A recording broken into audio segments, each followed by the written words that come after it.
और हमारे साथ कश्मीर के पूर्व डीजीपी एसपी वैद्य साहब इस वक्त जुड़ चुके हैं। एसपी वैद्य जी, स्वागत है आपका। पूरे देश में जनता इस फिल्म को पसंद कर रही है, लेकिन विपक्ष एकजुट होकर लामबंद हो गया है। फिल्म का विरोध किया जा रहा है, सरकार पर सवाल खड़े किए जा रहे हैं और कहा जा रहा है कि ये फिल्म जो दिखाई जा रही है इससे हेट्रेड बढ़ेगी, नफरत बढ़ेगी। आप क्या कहेंगे सर?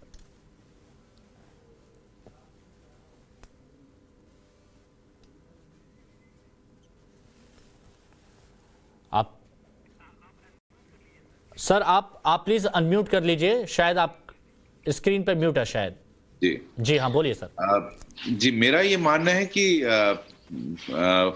फिल्म बनाना एक आर्ट है, और अगर कोई सच्चाई के तथ्य बाहर निकालता है और देश को वो अपील करता है, तो अगर आप समझते हैं कि ये सच कम सच है या इसमें कुछ चीजें नहीं है, तो दूसरी फिल्म बनाई जा सकती है जिसमें आप दूसरा पहलू भी दिखाइए।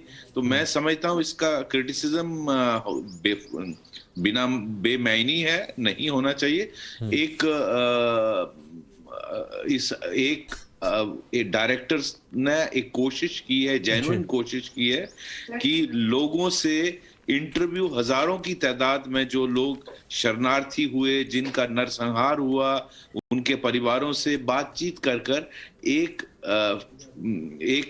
सच्चाई को सामने लाने की कोशिश मैं समझता हूं। इसमें दो कम्युनिटीज को दूर करने की बात मैं नहीं समझता। हालांकि आपस में जो दोनों कम्युनिटी हैं उनके कोई इसमें मन मुटापा जरूर होगा, लेकिन उनके सेंचुरीज से रिलेशन है। मैं नहीं समझता फिल्म में कोई किसी के खिलाफ हेट्रेड दिखाई गई है। ये जो एक आईएसआई की उस वक्त जो रेडिकल इस्लामिस्ट एजेंडा था, उसके तहत एक कोशिश की गई कि वहाँ जो माइनॉरिटी कम्युनिटी है, जो हिंदू कश्मीरी पंडित थे, उनको एक सिस्टमैटिक तरीके से टारगेट करके उनको वहां से निकालना एक आईएसआई की चाल थी, जिसमें सब लोग उसके हाथों शिकार हुए। कोई इससे लोकल कश्मीरी मुस्लिम भी खुश नहीं है। मैं बता दूं आपको कि जो आम कश्मीरी मुस्लिम है उसको सफर करना पड़ा पंडितों के वहां से निकलने से। उसके बच्चों को पढ़ाने वाले टीचर सारे कश्मीरी पंडित थे, वो सारे चले गए उनको बच्चों को पढ़ाने के लिए। तो ये कुछ लोग उनके इस चाल में आ गए, इसमें कोई डाउट नहीं है। जो रेडिकलाइज हुए थे, जो टेररिस्ट थे, उन्होंने मस्जिद के माइक्स का मिसयूज किया। उसमें ये अनाउंसमेंट्स हुई, ये सब कुछ हुआ है और सब जानते हैं। देश के सामने ये सच्चाई लाना कोई गलत कोशिश नहीं। हाँ सर, अगर मैं गलत नहीं हूं तो उस दौर में जब ये सब हो रहा था उस वक्त आप भी कश्मीर में ही थे और आपने बहुत बारीकी से उन सारे हालातों को देखा है जो इतना जुल्म ढाया गया है कश्मीरी पंडितों पर। मैं आपका नजरिया इस पूरे मामले पर जानना चाहता हूं, उस वक्त जो आपने देखा, आप अगर कुछ शेयर करना चाहें। देखिए, मैं उन दिनों एक यंग एएसपी था, ये 89-90 की बात है, जब ये सारा कुछ हो रहा था। तो हम एक बडगाम जिला है कश्मीर का, वहाँ मैं एएसपी हेडक्वार्टर तैनात था, और ये सब डेवलप होते हुए हमने देखा किस तरह से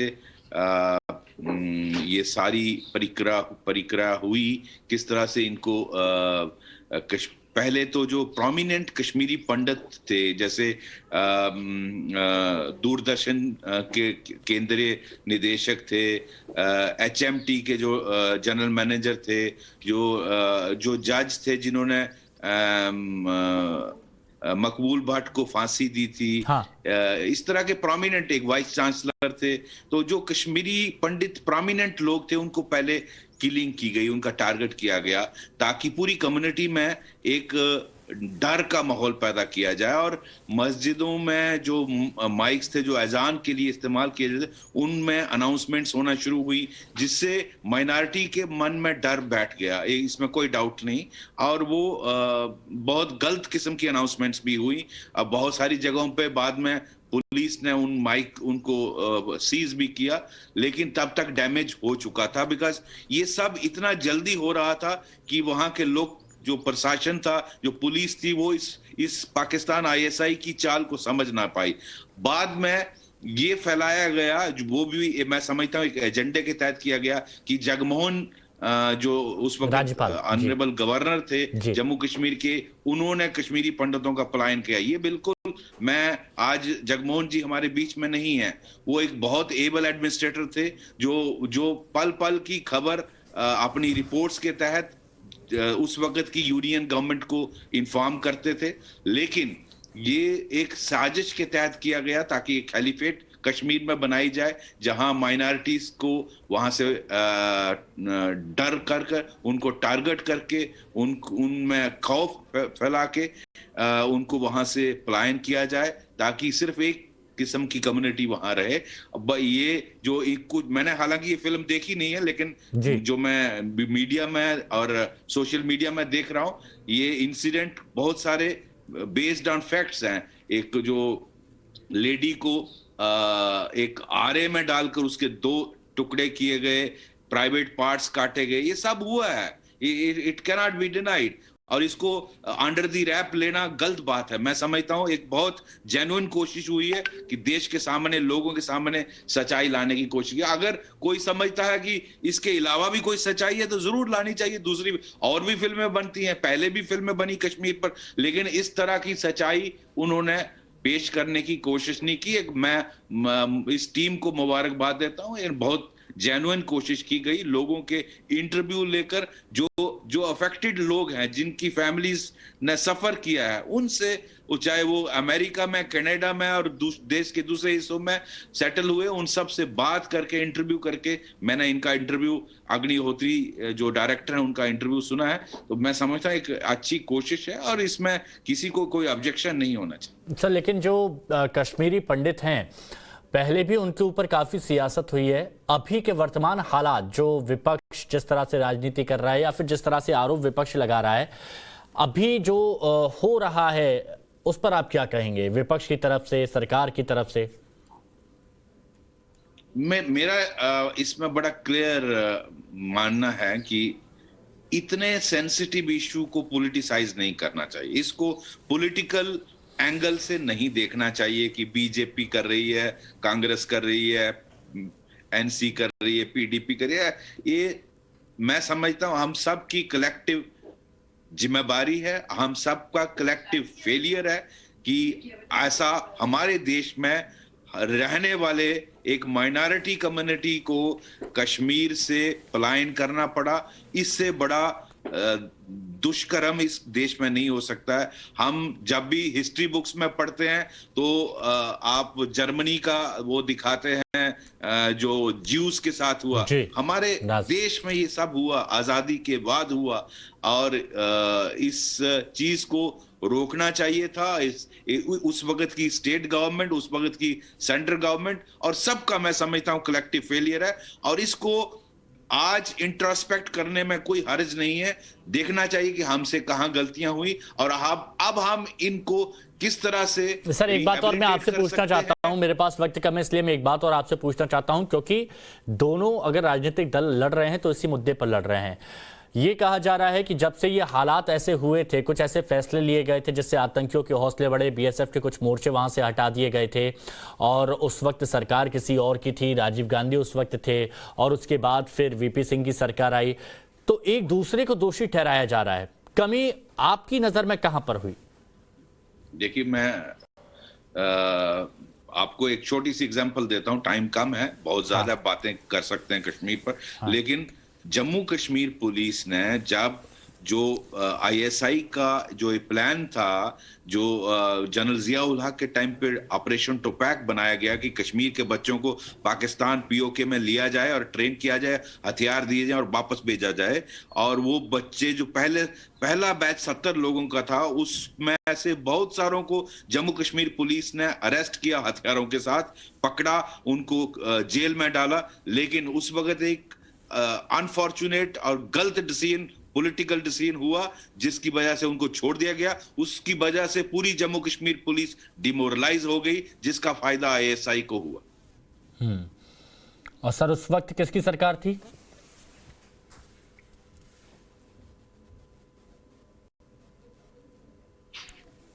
एसपी वैद्य साहब, ये 1989 की आप बात कर रहे हैं? हेलो, ये आप 1989 की बात कर रहे हैं? आपकी आवाज कट रही।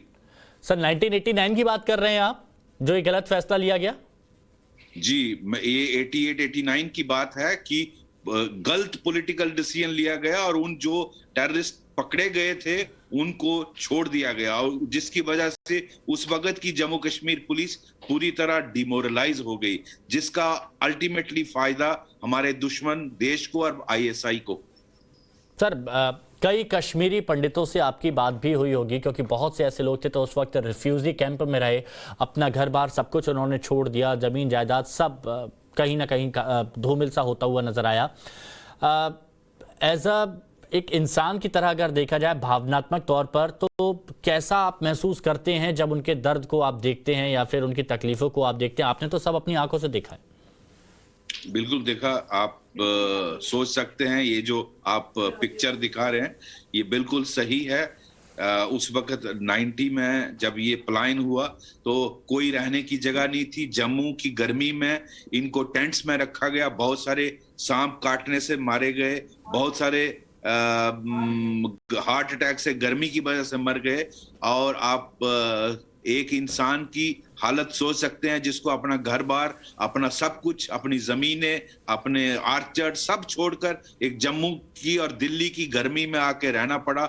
बहुत सारे बूढ़े लोग मारे गए और इससे बदतर एक इंसान के साथ नहीं हो सकता। मैं समझता हूं बहुत बड़ी ट्रेजेडी है, इसके बारे में देश को जानना जरूरी है। क्या सर बाद में सरकारों की तरफ से कभी शिद्दत से कोशिश की गई कि इनको वापस से वहां पर लाया जाए जहां के ये हकदार हैं? बिल्कुल कोशिश की गई, लेकिन मैं नहीं समझता कि कहीं उसमें ज्यादा कामयाबी मिली। हाँ, पिछले 10-12 सालों में इनको फ्लैट्स मिल गए हैं, कुछ बहुत सारों को ये पक्के मकान मिल गए हैं, लेकिन इनको वापस कश्मीर में सेटलमेंट पूरी तरह से नहीं हो पाया है, जो एक्चुअली हम सबको मिलकर करना चाहिए। और ये एक इनको किस तरह से हम रिहैबिलिटेट कर सकते हैं वो केंद्रीय सरकार और राज्य सरकार को मिलकर करना चाहिए। आपने आतंक का वो दौर देखा है, कई आतंकी हमलों का आप पर आतंकी हमले भी किए गए हैं। उस वक्त के दौर में और अब के दौर में कितना परिवर्तन आया है? बहुत बहुत जमीन आसमान का फर्क है। 1990s में जो हालात थे, जो जब हमने देखा है, वो बहुत बुरा दौर था और बहुत हम सिक्योरिटी फोर्सेस, JNK पुलिस इसके लिए तैयार नहीं थे उस वक्त। हमको बहुत 2-3-4 साल लगे संभलने में और इंटेलिजेंस सोर्सेस सारे ड्राई हो गए। उनको टारगेट किया गया, IB के सोर्सेस को, CID के सोर्सेस को, लोगों को उस वक्त ऐसा माहौल बनाया गया, उनको लगा कि आजादी आजादी आजादी हो गई। तो वो बहुत चैलेंजिंग टाइम था पुलिस, सिक्योरिटी फोर्सेस, आर्मी सब के लिए, एडमिनिस्ट्रेशन के लिए। सर एक सवाल अचानक मन में आया मेरे, मैं चाहता हूं कि वो सवाल जल्दी से हो जाए। आपने कहा कि उस वक्त मिलिटेंट्स की तरफ से जो साजिश रची जा रही थी आप लोग उसको डिकोड नहीं कर पाए, जो इंटेलिजेंस एजेंसियां थी उसको डिकोड नहीं कर पाए और बहुत जल्दी ये पूरा घटनाक्रम घट गया, तो वो कमी कहां पर रह गई? देखिए, एक तो जिस लेवल का ये ऑपरेशन टोपैक प्लान किया गया था,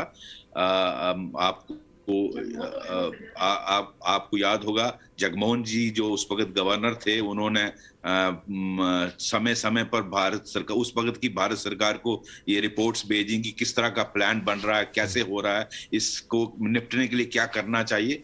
वो जिस तरह से, जिस सीरियसनेस से उसको लेना चाहिए था गवर्नमेंट ऑफ इंडिया को, उसमें मैं समझता हूं उसमें कमी रह गई। और उस वक्त की स्टेट गवर्नमेंट और जो सेंट्रल गवर्नमेंट थी, जिस तरह से उस पर एकदम प्रहार करना चाहिए था, उसमें उनको वक्त लगा। तब तक काफी नुकसान हो चुका था, खासकर लेट 89 में और अर्ली 90s में। इसको समझने में जब तक ये सारा गेम प्लान समझ आया, तब तक कश्मीरी पंडित वहां से पलायन कर गए थे और बहुत नुकसान हो चुका था। फिर आहिस्ता आहिस्ता हमने स्पेशल ऑपरेशन ग्रुप्स बनाए, इंफॉर्मेशन आना शुरू हुई, कैट ऑपरेशंस हुए और आहिस्ता आहिस्ता हमें ये सब गेम प्लान पता चला और उसके बाद इस पर बहुत मजबूती के साथ प्रहार किया गया। और आज हालत बहुत बेहतर है। वीपी सिंह सरकार को भी कसूरवार ठहराया जा रहा है, विपक्ष ये कह रहा है सर, कांग्रेस की तरफ से ये कहा जाता है कि वीपी सिंह सरकार शांति से बैठी रही क्योंकि 85 सांसदों के गठबंधन से बनी हुई थी, अटल और आडवाणी ने उस वक्त कुछ नहीं किया।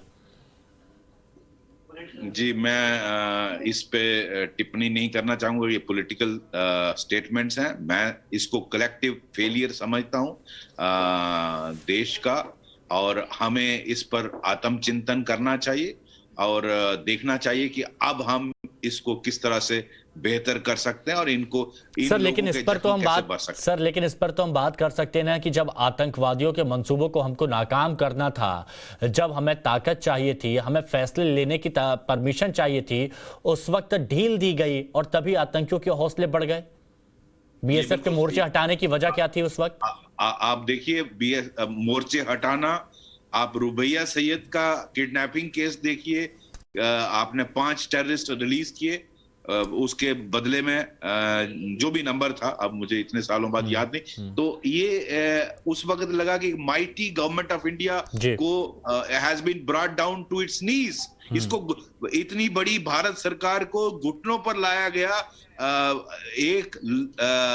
उस वक्त के यूनियन होम मिनिस्टर मुफ्ती मोहम्मद सैयद साहब की बिटिया को छुड़वाने के लिए, रुबिया सैयद। नाउ कुछ लोग इसको कहते हैं कि ये साजिश रची गई थी, कुछ लोग, भगवान ट्रुथ इसको जानता होगा, लेकिन एक उससे हौसला, इसमें कोई शक नहीं कि टेररिस्ट का हौसला बढ़ गया कि पूरी भारत सरकार को टेररिस्ट छोड़ने पड़े रुबैया सैयद को छोड़ने के लिए। तो इन चीजों से ऐसे डिसीजन, जैसे आपका कंधार हुआ, जैसे आपके ये टेररिस्ट आपने 89 में छोड़े, मैं समझता हूं ये डिसीजन आज रिट्रोस्पेक्टिव में देखें बहुत गलत डिसीजन थे, जिसका ये सारा असर, इससे दुश्मन के हौसले बढ़े और सिक्योरिटी फोर्सेस डिमोरलाइज हुई, जेएंडके पुलिस डिमोरलाइज।